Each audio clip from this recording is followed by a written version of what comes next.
In the quiet moments before the end, he spoke words no one understood. A final whisper sealed in silence. But secrets don't stay buried forever. Today, we uncover the hidden vow behind his last breath, and the powerful truth it was meant to protect. They looked at me as if I were a piece of furniture, a relic from a life that had just ended. My husband, Arthur, had taken his last breath not 10 minutes earlier, and our living room was already thick with the whispers of my own family. My son, John, patted my hand with the kind of empty gesture you give a child. It was then I tried to tell them. "He said something," I whispered, my voice raw. Just at the end, a word. "Friend, before I tell you what that single whispered word was, a word that would unravel a half-century of lies, do me a kindness. Tap subscribe so you're here to see what happens when they finally learn that this old woman they dismissed sees everything." My daughter-in-law, Rose, shot John a look that said, "She's not making sense." She turned to me, her smile tight. "Of course he did, Martha. People do. You're just in shock." But they didn't understand. It wasn't just any word. It was a name, a promise. My granddaughter, 10-year-old Lily, who had been sitting quietly in the corner, looked up, her eyes wide with a strange recognition. She walked over to me, past her parents, and took my hand. In a voice so clear it cut through the entire room's suffocating grief, she asked the question that started it all. "Grandma," she said, "why did Grandpa whisper my imaginary friend's name?" The room went silent. You could have heard a pin drop on the thick carpet. John stared at his daughter Lily, his face a mask of confusion. "Imaginary friend? What are you talking about, sweetie?" he asked, his voice strained. Rose knelt, forcing a bright, brittle smile. "Oh, you and your games, Lily. Grandpa was just tired." They were trying to sweep it under the rug, to tidy up the mess of a dying man's last words and a child's imagination. But I saw the flicker of panic in Rose's eyes. She knew this wasn't a game. She was dismissing it, but I couldn't. I had heard it clearly. Aurelia. A beautiful, old-fashioned name. A name I had never heard in my 50 years of marriage to Arthur. And yet, my granddaughter had been whispering it in her bedroom for months. Everyone had brushed it off as a phase, a make-believe friend she'd soon forget. But Arthur hadn't. He had heard it, and it was the last word he ever spoke. Everyone wanted to move on, to call the funeral home and start picking out hymns. But I couldn't shake the feeling that my husband's last breath wasn't an ending. It was a beginning, a key to a door I never knew existed. And I knew, with a certainty that chilled me to the bone, that I had to turn it. In the days that followed, the house was a revolving door of casseroles and condolences. My family moved around me with a careful, suffocating kindness, treating me like a fragile doll. They spoke in hushed tones about the funeral arrangements, always stopping when I entered a room. They thought I didn't notice. But I did. During a discussion about the eulogy, my son John mentioned Arthur's lifelong integrity. That's when my granddaughter Lily, bless her innocent heart, spoke up. "Was Aurelia a friend from his work?" she asked plainly. The air grew thick and heavy. John cleared his throat, but it was my sister-in-law, Linda, who had the most telling reaction. Linda, who always prided herself on her perfect composure, was arranging a vase of lilies. At the mention of the name, her hand stilled. For a split second, her practiced, sympathetic smile vanished. It was replaced by something else, something sharp and cold that I couldn't quite name. It looked like fear. She quickly recovered, turning with that same plastic smile. "Oh, sweetheart," she said to Lily, her voice a little too high. "Grandpa knew so many people." But I had seen it, and so had Lily. Later that evening, Lily found me in the kitchen. "Grandma," she whispered, her eyes serious. Why did Aunt Linda's smile falter at that word? Aunt Linda's strange reaction was the splinter in my mind I couldn't ignore. My family wanted to bury Arthur's memory in a neat little box, but that one word, Aurelia, refused to be buried. 2 days after the funeral, when the house was finally quiet, I went into Arthur's study. The room smelled of old books and him. It was a sanctuary we had shared, a place of quiet comfort. Now it felt like a room full of secrets.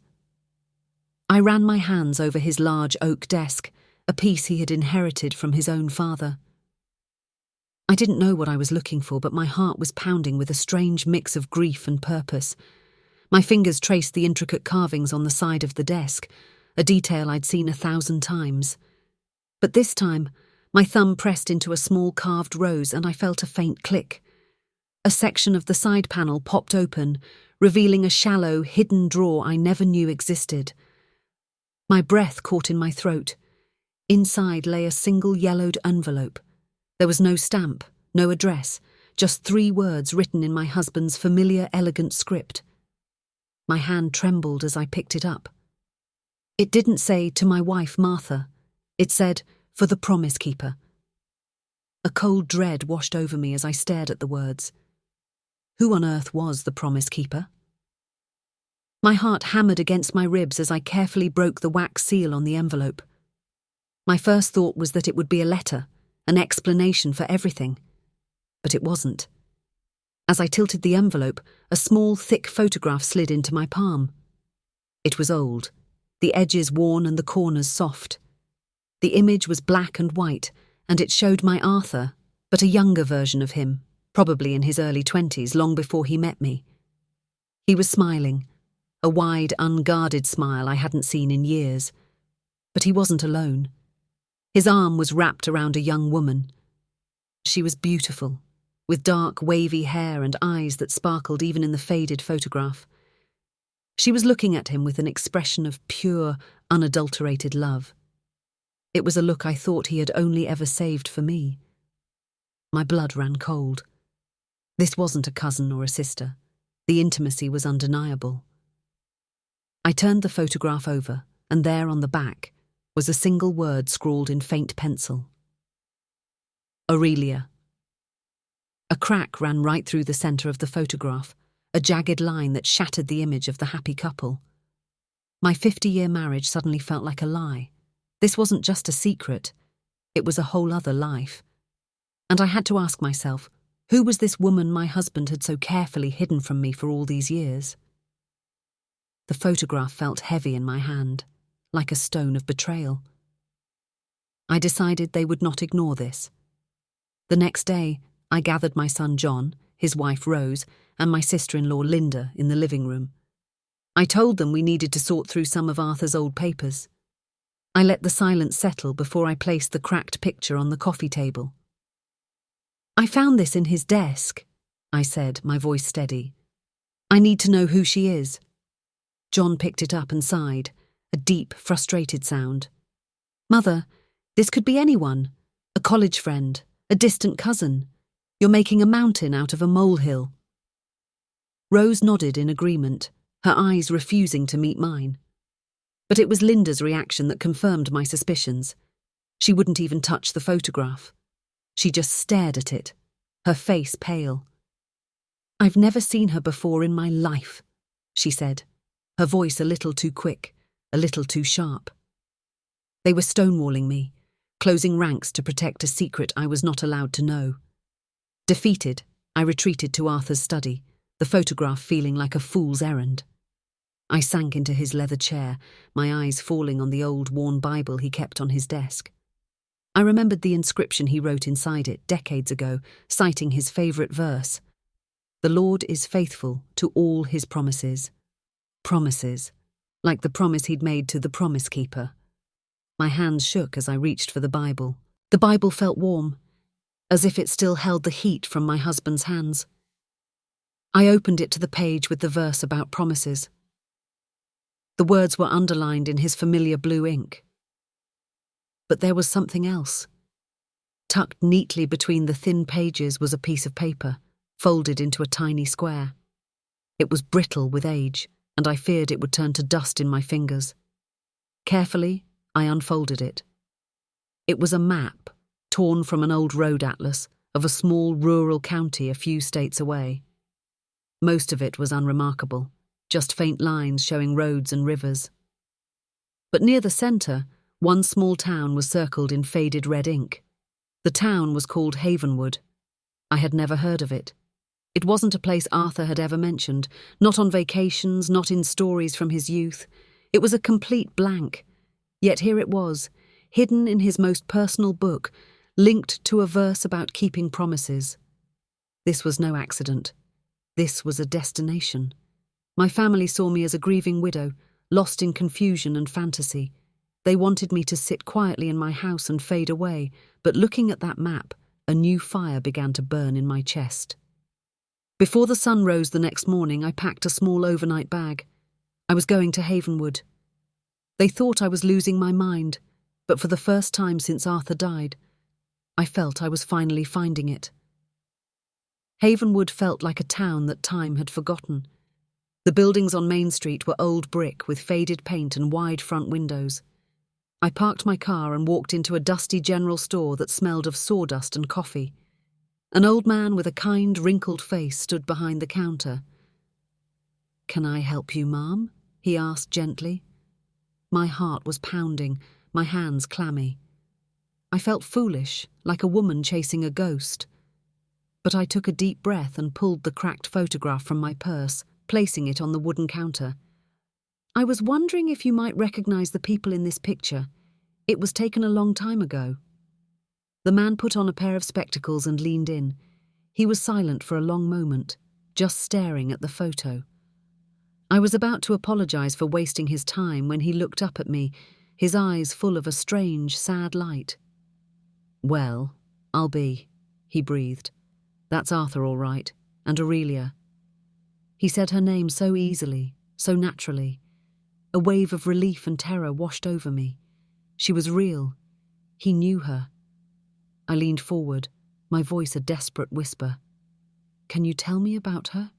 What happened to her?" The old man's kind expression faded. He pushed the photograph back towards me and looked over his shoulder as if someone might be listening. "Yes, I can," he said, his voice dropping low. "But you shouldn't be asking about her. Not in this town."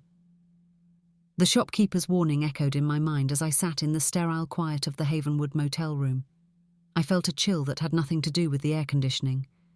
My phone buzzed on the nightstand, startling me. It was my granddaughter, Lily. "Grandma, are you okay?" she asked, her small voice filled with worry. Before I could answer, she rushed on. "I think I found something. In Grandpa's study. I was looking at his big chair, and I felt something loose in the armrest." My breath caught. "What did you find, sweetie?" "A little book," she said. "It's old, and it has a lock, but the lock was already broken." She described a small leather-bound diary. My blood ran cold. "Are there any words in it, Lily?" I asked, trying to keep my voice calm. "Lots," she whispered. "It's a lady writing. She talks about being in love and how the whole world feels like sunshine when she's with him." I could hear her turning the delicate pages over the phone. "She writes about a secret place they had by a creek and a promise he made her." My hand tightened on the phone. "Lily," I said, my voice barely audible. "Does she mention a name? Does she say who she was in love with?" There was a pause, and then Lily's voice came back, clear and certain. "Yes, Grandma. She writes his name right there. She says, 'I will love my Arthur.'" The world tilted. I sank onto the thin motel bedspread, the floral patterns swimming before my eyes. Arthur. Her. Arthur. "Lily," I managed to say, my throat tight. "Keep reading. Read me what she wrote." Over the phone, my granddaughter's innocent voice began to unravel the foundations of my entire life. The diary was Aurelia's. It told the story of a deep, passionate love that started in childhood, right here in Havenwood. They had grown up together, planned a future together. Lily read a passage that made my heart stop. "Arthur gave me his mother's ring today," she read. "We are to be married in the fall. I feel like the luckiest girl in the world." They were engaged. My husband, the man I had shared a bed with for 50 years, had been engaged to another woman. The story then took a dark turn. Aurelia wrote of a powerful family in town who disapproved of the match, of pressure put on Arthur, of threats she couldn't understand. His letters became less frequent, and then they stopped. He left town without a word. He left her with a broken heart and a promise he couldn't keep. My marriage wasn't a love story, it was a consolation prize. I was the woman he married after he was forced to abandon the woman he loved. But as Lily read the final entry, a new chilling question emerged. It spoke of one last promise Arthur made to her before he left, a promise that I was beginning to realise he had spent the rest of his life trying to keep. I drove home from Havenwood with a cold fire burning in my gut. My grief for the man I thought I married had been replaced by a raw determination. I called my sister-in-law, Linda, and told her to come over at once. When she arrived, I didn't offer her tea. I simply stood in my living room, the same room where she had lied to my face, and held up Aurelia's diary. "Havenwood," I said, my voice sharp. "They remember her there, Linda. They remember the engagement." Colour drained from her face. She looked like a cornered animal. "You don't understand what you're meddling in, Martha," she hissed, her composure finally cracking. "Then make me understand," I demanded. "Why was this buried?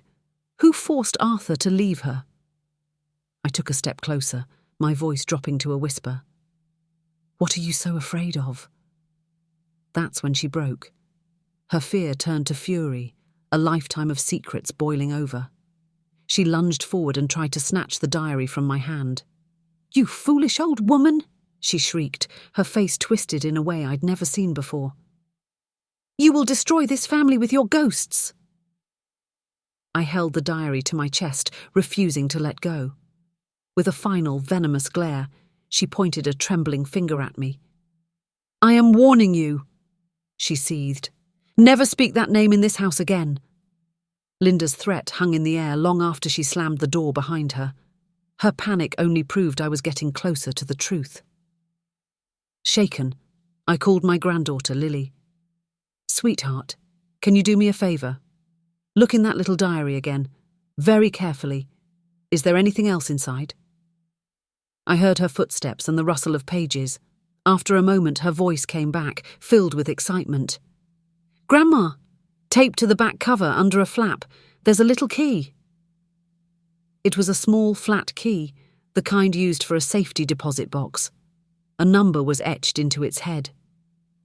The next morning, I drove to the oldest bank in the city, the one Arthur had used for over 50 years. My hand was shaking so badly I could barely sign my name on the access slip. The bank manager led me into the cold, silent vault. He pulled out a long metal box and placed it on a table in a private room, leaving me alone. For a moment I just stared at it. This box had sat here, silent and waiting, through decades of my marriage. It was a metal coffin, holding the secrets of a man I thought I knew. With a deep breath, I inserted the key, turned it, and lifted the lid. It wasn't filled with old love letters or forgotten jewellery. It was a stack of thick, formal papers, tied together with faded red twine. They were legal documents. Back in the safety of Arthur's study, I snipped the twine and spread the documents across his desk.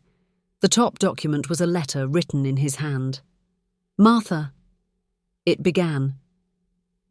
"If you are reading this, then you have found your way past all the secrets I was too cowardly to tell you myself. I am sorry. Please forgive me, and please see this through." My eyes filled with tears, but I pushed them back. Below the letter was a formal document, signed and notarized just 5 years ago. It was a last will and testament. It wasn't the will our family lawyer had read last month. This one was different. This one was Arthur's final truth. I read it once, then twice, my breath catching in my chest. The will our son John knew about left everything to be split between him and his family. It was a simple, straightforward inheritance. But this will, the real will, was a bombshell. It restructured everything. A large portion of Arthur's estate, nearly half of his fortune, was to be placed into a newly created entity called the Havenwood Trust. The trust's sole purpose, as stated in clear legal terms, was to find the descendants of Aurelia Dubois. The will was clear. Half of everything my son and his wife Rose were expecting to inherit was not theirs. Arthur had left it to a ghost. He had left it to Aurelia's heir. There is a certain kind of quiet that comes after a bomb goes off. That was the quiet in my living room after I read the new will to my son, John, and his wife, Rose. John just stared at the paper in my hand, his face pale with disbelief. Rose, ever the pragmatist, spoke first. "This is a joke," she said, her voice dangerously calm. "This can't be legal. Our lawyer will tear this apart." John finally found his voice, but it was filled with a rage I had never heard from him before. After everything he did for this family, he gives half of it away to some woman from his past? No, I won't accept it. "It was your father's final wish, John," I said quietly, "to honour a promise he made." That's when he turned on me, his eyes cold and hard. "Or is this what you want, Mother? Is this your way of punishing us?" The accusation hit me like a physical blow. He saw this as my betrayal, not his father's final act of conscience. He saw the money, his money, being taken away, and I was the one holding the document. In that moment, as he looked at me, he wasn't looking at his grieving mother. He was looking at an obstacle that stood between him and his future. And for the first time in my life, I saw true betrayal in my own son's eyes. The battle lines were drawn. John and Rose hired a team of expensive lawyers to contest the will, and the house fell into a cold, hostile silence. My own son would walk past me without a word. The loneliness was a heavy blanket. One afternoon I went to the mailbox and found a plain white envelope with no return address. My name was typed neatly on the front. I opened it inside the kitchen. It wasn't a letter. It was a collection of words cut from magazines and newspapers, glued to a piece of paper. The message was simple, and it made my blood run cold. It said, "Stop digging." I tried to tell myself it was a cruel prank from John, a scare tactic, but it felt different. It felt more sinister. I threw it away, my hands trembling, trying to put it out of my mind. 3 days later, another one arrived. This time, the pasted letters were more urgent, more jagged. "You don't know who you're dealing with." I stood there in my quiet hallway, the silence of the house pressing in on me, the letter shaking in my hand. Then I read the final chilling line, a line that turned my search for the past into a fight for my future. "Walk away from the will or you'll regret it." The threatening letters changed everything. My home, once a sanctuary, now felt like a cage. Every creak of the floorboards, every rustle of leaves outside the window sent a jolt of fear through me. One evening, desperate for a sense of normalcy, I drove to the grocery store. On the way back, as dusk settled and the streetlights began to glow, I noticed it. A dark sedan, with no distinguishing features, staying a few car lengths behind me. I told myself I was being paranoid. But when I turned right, it turned right. When I took a detour through a quiet residential street, its headlights followed me like a predator's eyes. My heart hammered in my chest. I pulled into my driveway and the car finally sped past, disappearing down the street. I let out a shaky breath, a wave of relief washing over me. I thought I had imagined it. As I fumbled with my keys at the front door, the motion sensor floodlight on my neighbour's garage suddenly switched on, bathing the street in harsh white light. And in that brief, brilliant moment I saw him. A tall, shadowy figure standing perfectly still across the street, just watching my house. The light clicked off, plunging him back into the darkness, but the image was burned into my mind. I was no longer just being warned. I was being watched. Fear is a cold, lonely place. My own son was my adversary, and a faceless shadow was haunting my home. I knew I couldn't do this alone. I spent hours poring over Arthur's old address books until I found a name. Frank Miller. He was Arthur's oldest friend, a brother from his army days. I called him, my voice trembling, and asked if we could meet. We sat in a quiet corner of a coffee shop, the smell of coffee beans filling the air. Frank was an old man now, but his eyes were still sharp and kind.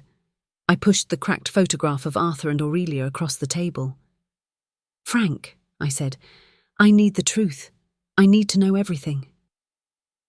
He stared at the photo for a long time, a sad smile touching his lips. "I always knew this day would come, Martha," he sighed. He told me what he knew of their love story in Havenwood, confirming the details from the diary. But then he leaned forward, his expression growing serious. He told me about a terrible incident, a youthful mistake that would have ruined Arthur's future before it even began, a scandal involving a prominent family's son. "Arthur was about to take the fall for the whole thing," Frank said, his voice low. "His life would have been over." I looked at him, confused. "What happened?" Frank met my gaze and delivered a line that changed everything. "Aurelia happened. She stepped in and took the blame for him. Martha, she didn't just love your husband.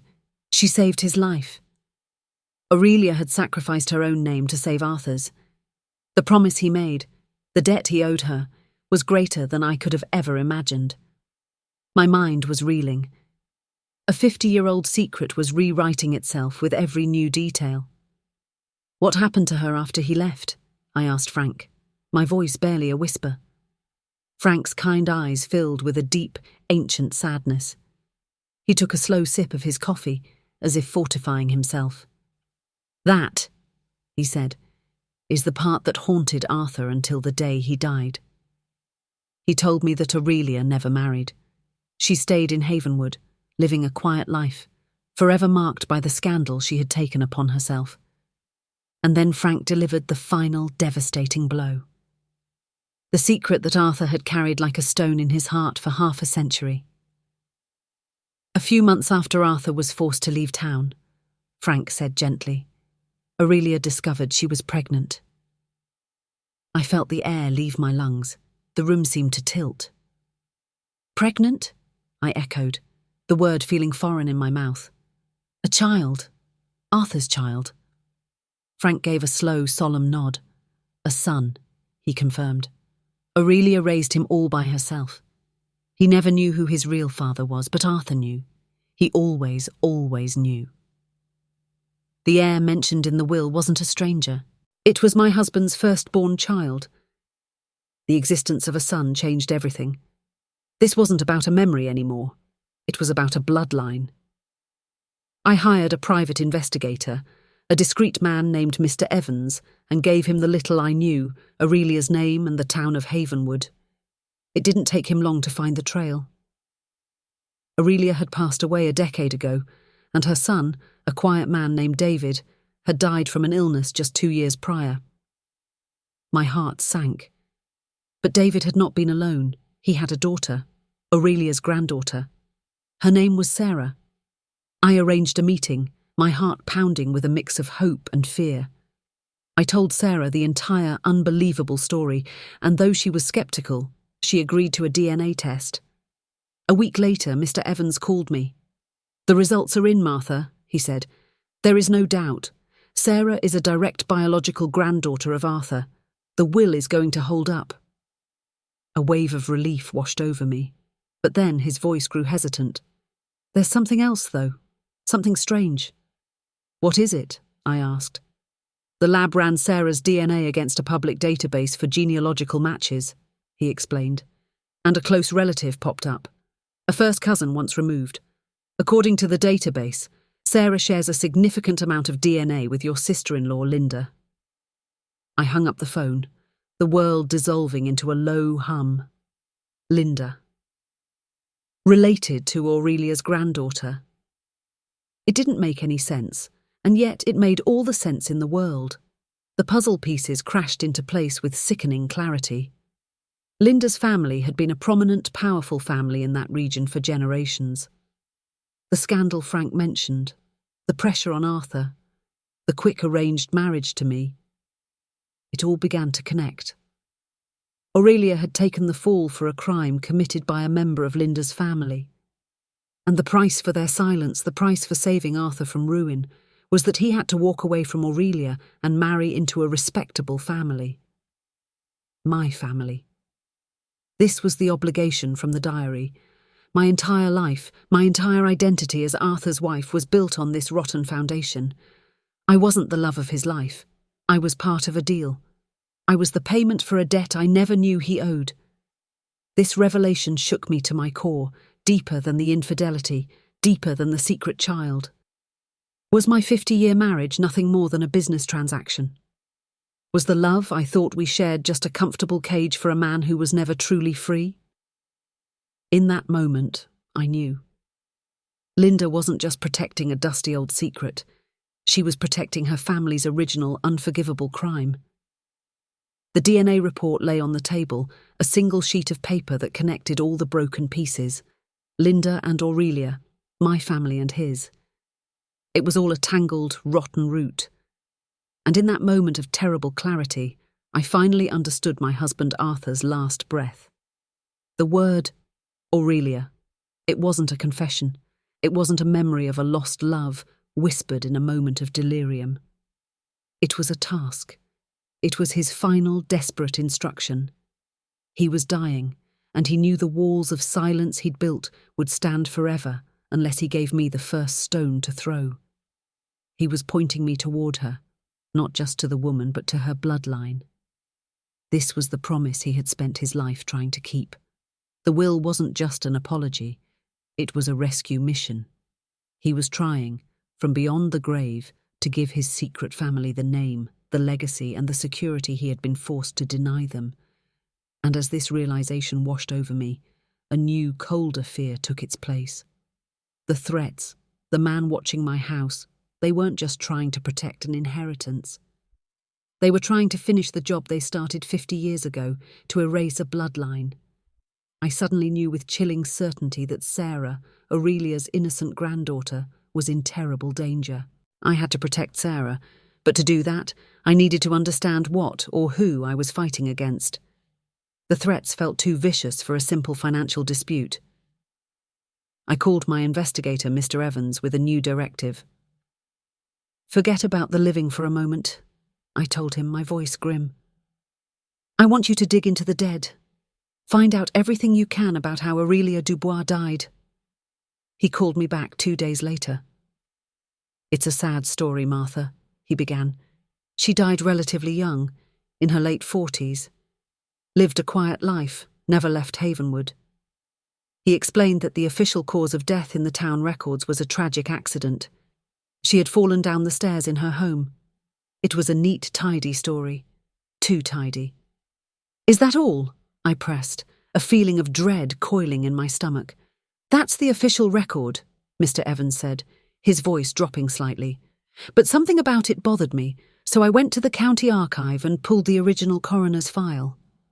He paused and I could hear him rustling papers.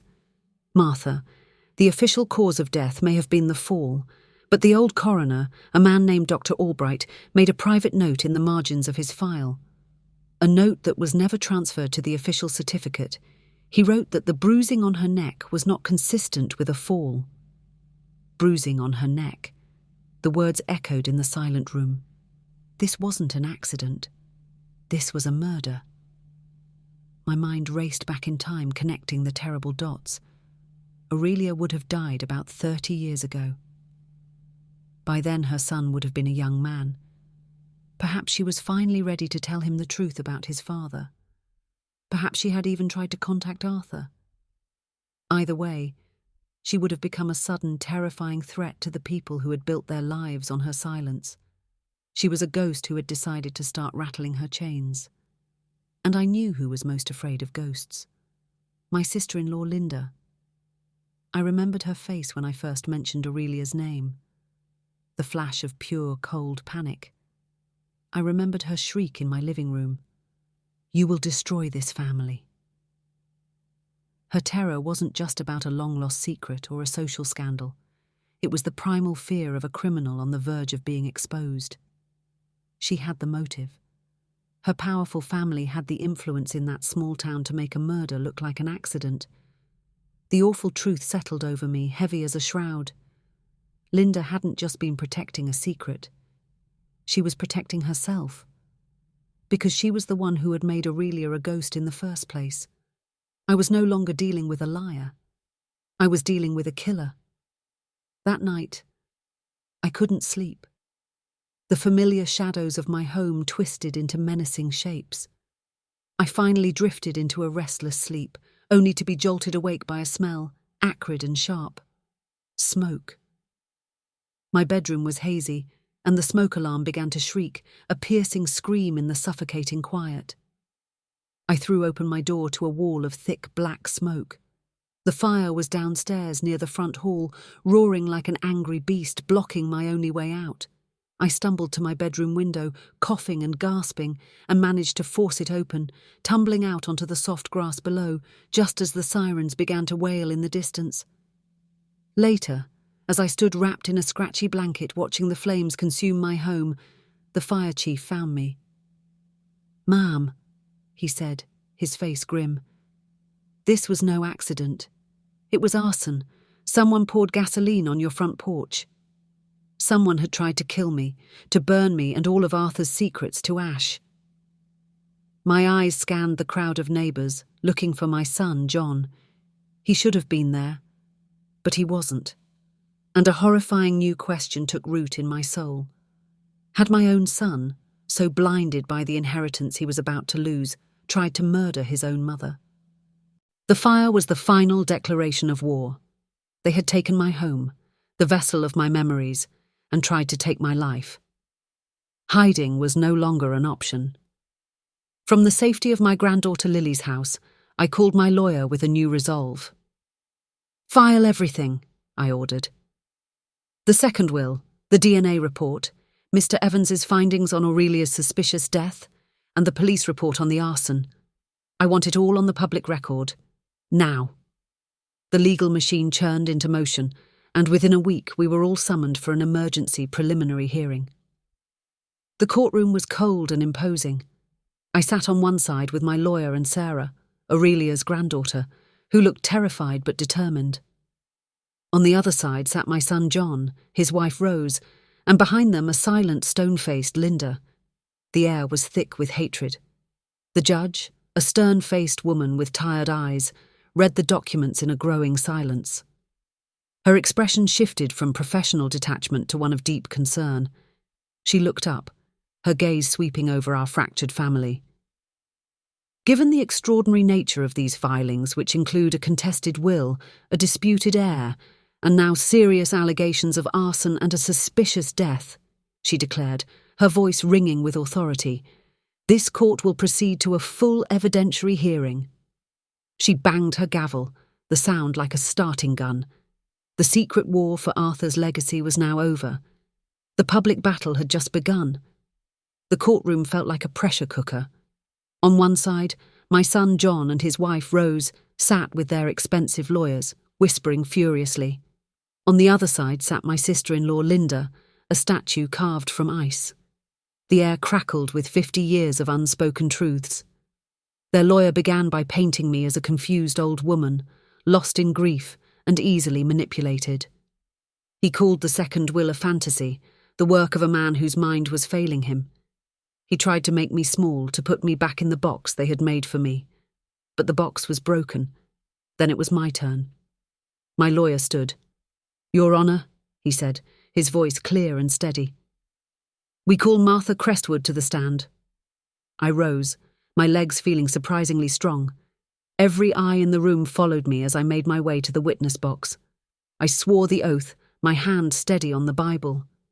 Before the first question was asked, I looked directly at Linda, her face a mask of cold denial.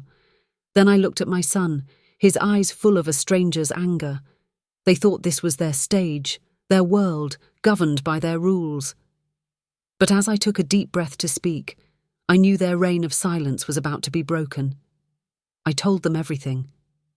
I spoke of Arthur's last word, of the hidden photograph, of the diary, and of the second will. My voice didn't tremble.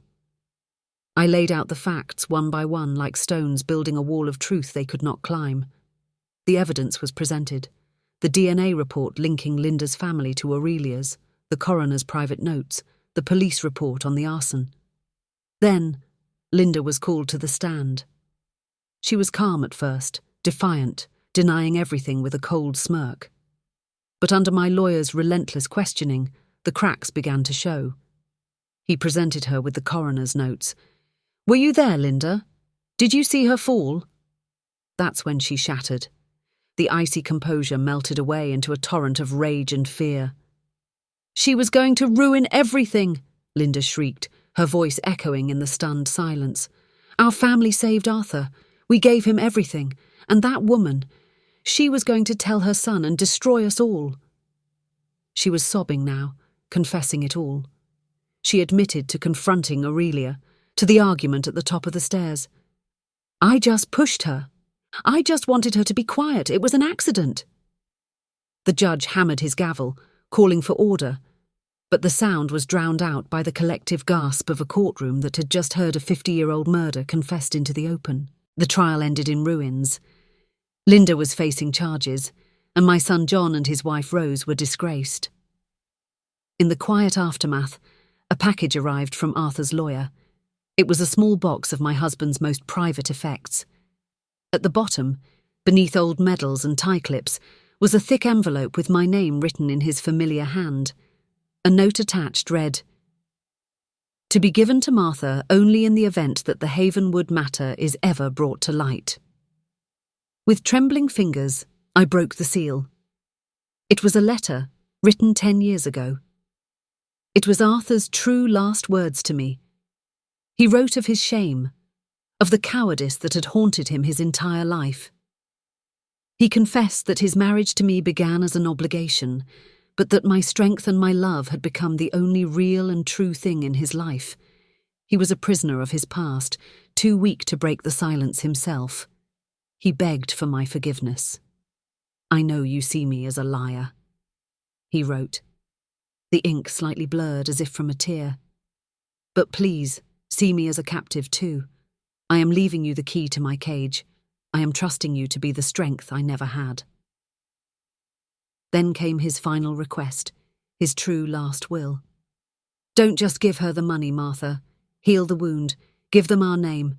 Please, set us all free." Arthur's letter gave me my final mission. The legal victory was not enough. The justice had to be restorative. I called a press conference. The story had become a local sensation, and the reporters gathered like hungry wolves. I walked to the podium, not alone, but with Aurelia's granddaughter Sarah standing proudly by my side. The camera flashes were blinding. I looked out at the sea of faces, and I did not speak of murder or betrayal. I spoke of a promise. I announced that the will would be honoured, but I went one step further. "To right a wrong that has stood for over 50 years, I declared, my voice ringing with clarity, "I am publicly and formally acknowledging Sarah Dubois as the granddaughter of Arthur Crestwood, and I am welcoming her and her family into mine." This final act of grace did what no courtroom could. It destroyed the hollow pride my son and his wife valued so much. Their public reputation was left in tatters. The old Crestwood legacy, built on a foundation of secrets and lies, had crumbled to dust. The headlines the next day weren't about the money. They were about the granddaughter no one knew existed. The family was shattered, but as I stood there holding Sarah's hand, I knew a new one, stronger and built on truth, was finally being born from the ashes. Today, the silence in my new, smaller home is a peaceful one. The ghosts have been laid to rest. I stood at Arthur's grave this morning, not with anger but with a quiet understanding. I had fulfilled his promise. I had done what he could not. In fighting for Aurelia's legacy, I had reclaimed my own. I am no longer just a widow, a relic of a man's life. I am the matriarch of this new family, A woman who looked into the abyss of her family's past and did not blink. I am the one who broke the cycle. Friend, thank you for staying with me to the very end. If this story resonated with you, share your thoughts in the comments. Tell me where you are watching from, and please tap subscribe and join our community. You won't want to miss the stories we share next.